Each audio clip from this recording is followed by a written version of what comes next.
And the great thing about controversy, I would protest gravity if I thought it was going to get me buzz. So that's David Seaman way back in 2008 saying he would protest gravity if it got him enough buzz.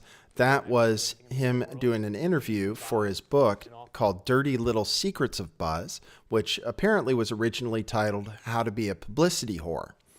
So that's how I opened the show about David, but I'll be the first to say that if you took something I said 8 or 9 years ago out of context, like I just did, that you could find something pretty embarrassing probably that I said. You could probably find something embarrassing in the last week since I do a live show 4 days a week. So I want to go ahead and say that up front.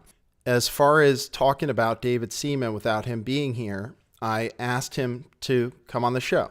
And in fact, I've asked him more than once. You guys have heard me talk about David. I've been following David ever since he started talking about Hillary's health. And I've talked about him and criticized him a little bit on this show without him being here. But I asked him on the show before. I've been introduced to him by email by a third party. I asked him to comment specifically on this, what we're reporting on today, and I've never, ever had a response from him. So I would have preferred that he were here to answer questions about himself rather than me talking about him. But these are some important issues, so I'm going to go ahead and cover them. If you don't know who David Seaman is, he is basically the face of Pizzagate at this point. He has over 150,000 subscribers, and he got a big handful of those talking about Pizzagate. He was one of the first ones to cover it, and he covered it all out. He sold out for it completely. So, and in so doing, he got a lot of subscribers. So let me just do a quick review about how David came onto the scene. Huffington Post, where I was a contributor, they have revoked my publishing access and they've deleted both of my articles that were published earlier over the weekend.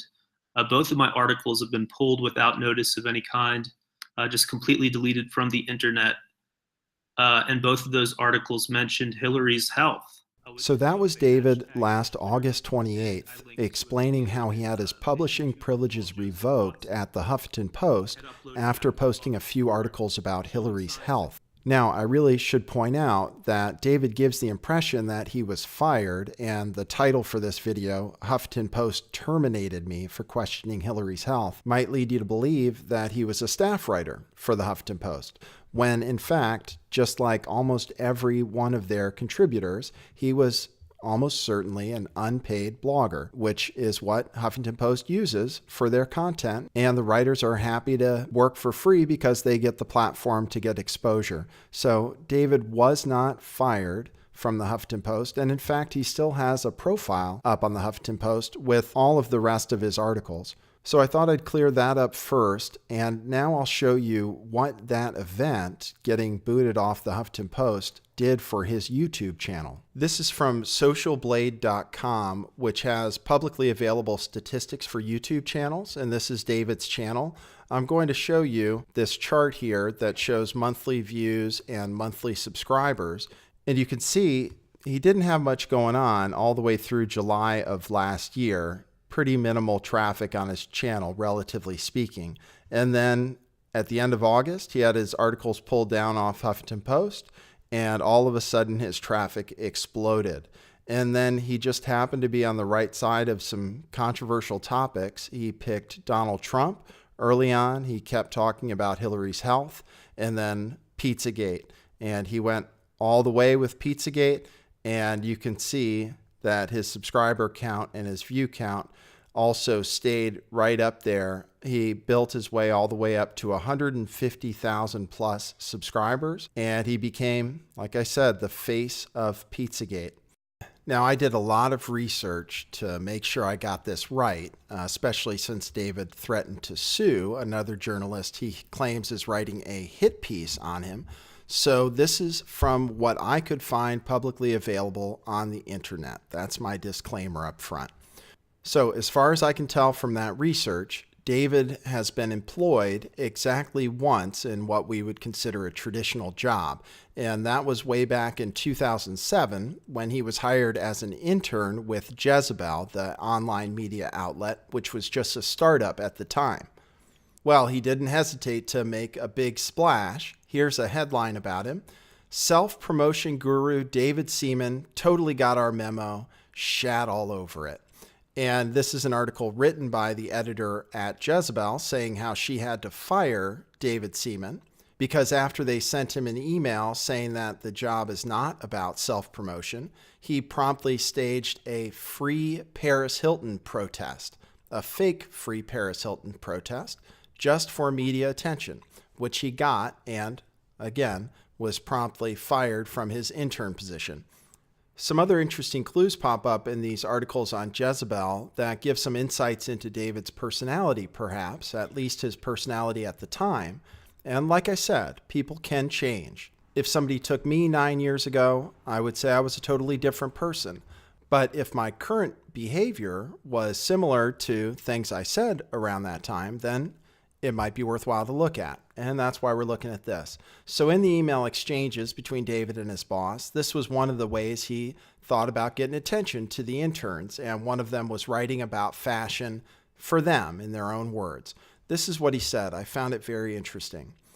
Much like high school clubs, the college newspaper had a stiff barrier to entry, namely some degree of talent or ambition. In lieu of any actual passions or semblance of a personality, it struck me one day that appearance could be crafted and exploited. I wish I could pinpoint the exact moment when this epiphany occurred. That was the moment that David found out that you could pretend to be something, and then people would think you were that something. Here's another article from Jezebel. After being fired, David went out to drinks with his editor, and this is a quote she got from the conversation. "No one reports civilian casualties in Iraq," he mused. "Why don't they do that? Why is it always how many Americans got killed?" Civilian casualties, he explained. That was the type of issue he wanted to use his self-promotional instincts to spotlight. Like one of my chapters is on Cindy Sheehan. She's the type of self-promotional whore who really came from nowhere. She was nobody special, but she became this powerful person. And this is important because David is talking about bringing attention to real, actual issues using his publicity whoring. And someone might find a parallel with what he's doing today. But what really makes this fascinating is who he mentions, which is Cindy Sheehan. Cindy Sheehan, who David calls a publicity whore, became famous after her son was allegedly killed in Iraq. After that, she became a major peace activist and ended up writing 3 books about it. She also shows all the signs of being controlled opposition, which is also interesting in respect to David, but we'll get into that another time. The important thing here is that she exploited the death of her son for her own fame, and apparently David finds this admirable. It also reminds me, unfortunately, of something that came up in one of David's recent videos, one which has been deleted, but which I captured and played on my show. Let me just explain to you what's happening behind the scenes. So a friend of mine was recently stabbed to death. She was one of my closest friends in my 20s. Did a video commemorating her life. You can go back and look at it. It's a few videos ago. Ashley Jones is her name. Was her name. So Ashley was one of my best friends throughout my 20s, and her tragic death and the death of her friend in a weird home invasion where a lot of stuff really doesn't add up, a weird home invasion that just doesn't make sense. At first, I didn't think that had anything to do with this, but as I thought about it, my private Facebook has been somehow compromised. The paid trolls have access to it, so they were able to look through my photos before I deactivated it. And if you were to go through my personal Facebook photos, one of the only women around my age who I'm photographed with in those photos, the only woman featured in those photos is pretty much Ashley Jones, because we did so much through my 20s together. She was one of my best friends. So if you were somebody looking to harm me and you had access to my private Facebook and you see all these photos of this woman and I, you would assume maybe we're in a relationship, even though I haven't really kept in touch with her over the last couple of years as much as I as I should have, you would come to that conclusion possibly. So she was stabbed to death. And what's weird is another Pizzagate researcher, actually the woman who went to Pegasus Museum in DC for me, that woman, one of her close friends, was recently stabbed to death as well. What do they say? One time's a coincidence, two times a trend, right? This is weird stuff. And the harassment. So after David was fired from Jezebel, How to Be a Publicity Whore became Dirty Little Secrets of Buzz, which David published, and you can still find a preview for on Google Books. In this book, David describes himself as, among other things, the founder of Shutterline Interactive, a vehicle for rapidly deploying new publicity stunts. And let me just give you a few highlights that stood out from this preview. Secret number 1, fame and glory, for the company or for yourself. Secret number 2, be outrageous or die. And he references Ann Coulter and says that crazy sells. Secret number 55, sincerity, I really mean it. And here's just from a list of secrets. The first on the list, create real outrage. Then build loyalty at any cost, even if it means less privacy. Be seen as a controversial expert, not an average Joe. Remain down to earth, or at least fake humility. Anticipate the newest stories before others do. And he did that with Pizzagate. To give him credit, I actually said Pizzagate wasn't a thing at first and said David was wrong. So I will give him credit for that. He was first. But that's on his list. Anticipate the newest stories before others do. After publishing that book, I don't have much on David until 2012, when he reappears with an article on Business Insider. And this is called How to Be Insanely Successful. So we find out David's doing pretty well as of July 31st, 2012. The article opens, a reader suggested I do an article on how exactly I created a successful internet business from scratch. Since its inception in 2009, Credit Card Outlaw, which I founded, has helped more than 2.3 million customers. And here you thought I was just some shrill political commentator. The thing is, I don't know much about that business, and David doesn't mention it anywhere else. If you click on the link for Credit Card Outlaw, you get a Google search for compare credit cards. If you type in creditcardoutlaw.com, this is the website that comes up. So there's a question here, whether David was as insanely successful as he claimed in that article, especially since David pops up again on September 6th with a Reddit AMA saying he's running for Congress and he needs money for it. So this Reddit AMA was actually shut down in the middle because David included a link to his fundraising website, but a number of people were excited about his candidacy and he was excited to announce it. Right away, though, some people thought it was odd that in 2012, David was announcing his candidacy for 2014, when congressional elections are every 2 years. But beyond that, David drops out 4 months later. This is from his Google Plus posting on January 15th, announcing his withdrawal from candidacy, 1 year and 10 months before the election would have been. And he gives you a couple excuses for why he did that. I'll read. Without making this a 30-page withdrawal letter, suffice it to say there are powers that get set into motion very quickly once you decide to run. If you are against things like warrantless spying and drone strikes in the TSA, and these powers are set on compromising or destroying you as quickly as possible. You guys know I'm not a conspiracy theorist. Just know that I wouldn't recommend running for federal office to even my worst enemy. Also, there is the unbelievable regulatory and bureaucratic burden. I had to report to 3 different regulatory bodies at the federal level. And some of these bodies have reporting requirements that are different from each other, opaque, and impossible for even the most honest of men to navigate successfully without a team of lawyers and tax attorneys standing beside you. Well, some people were upset that he pulled out early, especially since he raised some money.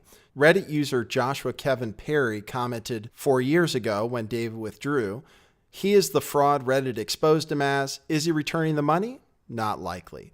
And as of right now, there is no indication that the money was returned. But this is what user David Seaman AMA had to say about that. Not a penny goes to me. What is left over in the final campaign fund will be contributed to an accredited charity or returned in compliance with FEC regulations. Need to ask my team for more details, but I want the money going to an unambiguously non-political charity, such as a children's hospital. No effing way do I want the money going to a political party. Well, as of right now, I've looked around. Reddit users, vote users, no one seems to have any record of that money being returned or given to charity. But I would have liked to ask David that question himself, as I have no evidence to say one way or the other, besides what people are saying out in the online world. But it's worth pointing out that on July 31st, David was a successful businessman, and September 6th, he needed money to run for Congress, which allegedly was not returned. Well, David went from that fundraising gig to another one in July of 2013, which was to raise money for a morning show he said he was setting up. Here's a post from Google Plus saying the show was 73% funded and asking for more funding. But unlike the political campaign donations, I found where David actually talks about what he did with the money that he raised for his show. In this article on the Huffington Post from August 9th, 2016, written by David Seaman and still available there on HuffPo, called What Happened to Bitcoin and David Seaman. David says he moved to LA from South Florida, where he was running for office, after raising more than $6,000 from his crowdfunding campaign. Well, he says he teamed up with somebody in LA to help him out with it, and it wasn't his fault, but this other guy, who he calls a fraudulent alcoholic, was responsible for squandering most of that money. Well, after that, David still had another chance when Joe Rogan apparently told him that he would be the new politics contributor on his show. But then apparently Joe turned around and stabbed David in the back because the price of Bitcoin had gone down. So this is when things apparently got tough for David, as he couldn't make it economically in LA anymore without a job and having spent all of the money he raised for his political campaign and for his TV show. He ended up moving to Colorado. And in Colorado, he was about to take a job at Walmart when something happened.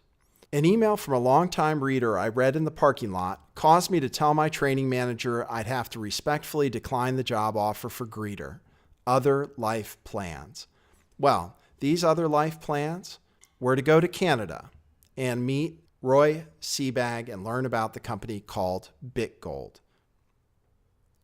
So that's a lot about David Seaman and a lot about gold money. And I wanted to try to stick to the facts as best as I could, especially since I don't want other people saying things about me that aren't true. And I've had people make hit pieces about me, things you could really call hit pieces. I don't think this is a hit piece. I'm doing out of legitimate concern. And I'm concerned about the money that people have with gold money right now. I'm concerned about that money staying safe and you being able to take it out or being able to get precious metals for it. So I behoove you to look into that if you are considering gold money or if you have money with them. As far as David Seaman is concerned, the main thing is I was approached by someone concerned about him representing Pizzagate and the serious issue known as Pizzagate and the abused children, the children who have died as a result of the issues surrounding Pizzagate, which is much bigger than John Podesta. David wants you to think, it seems like, that it's all about John Podesta and that Donald Trump is somehow solving this problem. He also has some sort of lead that keeps telling him these rings are going to get broken up. I've said on my show a bunch of times, I had somebody call me saying the same thing. And you know what? I didn't report it because I didn't have a credible source. I couldn't get to the source material. So I wasn't about to take somebody's word for it who called in. Now, did that happen to David? I don't know. Is he reporting things properly? Sometimes, for sure. And maybe all the time. You have to decide as far as that goes. Now, I should say, if I'm going to criticize someone else, I don't like talking about myself, but I will. I have no documented credibility. I have no pedigree. I sold cars for the last 12 years before I started making videos, which was just at the end of 2015. So I have no journalistic record. There's no reason people should listen to me. In fact, although I have no arrest record, I've done drugs in the past, and I'm diagnosed as mentally ill. I'm not afraid of people calling me mentally ill because I know it's a thing that people don't understand, and I'm trying to help people understand what that is. But I was an actor. I should say that. I say this stuff all the time, so it's kind of repetitive, but I just want to say I'm not hiding anything about me. My name's Nathan Stoltman. I'm showing my face, and you can look me up on the internet, and you can find the things people have said about me. So the only message I have for all of this is that what we're seeing, this pedophilia, this abuse of children, which is just on a broad scale, and I'm going to get into it more, it's a sign of sickness. And even this using something like that for fame, glory, for money, that's another sign of that sickness. Now, I can't say that that's what David's doing. I think he genuinely thinks he's doing a good thing. I really do. I think he genuinely thinks that. And I don't want to be hard on him for no reason. But we have to do what's right. The people who do this, we have to do what's right. We have to do it for other people. And we have to remember who the victims are. And people who watch this stuff, it triggers memories. Most of these folks don't have memories of the abuse, but stuff is coming up because of this. So it's really important to remain cognizant of that. So what should I say to you? Make yourself better. Work on yourself. That's all you can do. Work on yourself. Spread the word. Make other people feel better. Focus on them. Okay, that's the whole piece. Oh, I should say, sorry, I take donations. That's the only way I make money. I can't run ads. David can. My whole account is disabled for monetization. I've showed it on my show before. And I make maybe $500 to $800 a month from donations. You certainly can support the show, but that's not what this is about. This is more about protecting people who are involved with gold money and telling people just to think for yourself. Make sure to do your own research. Okay, cheers, guys. Be good.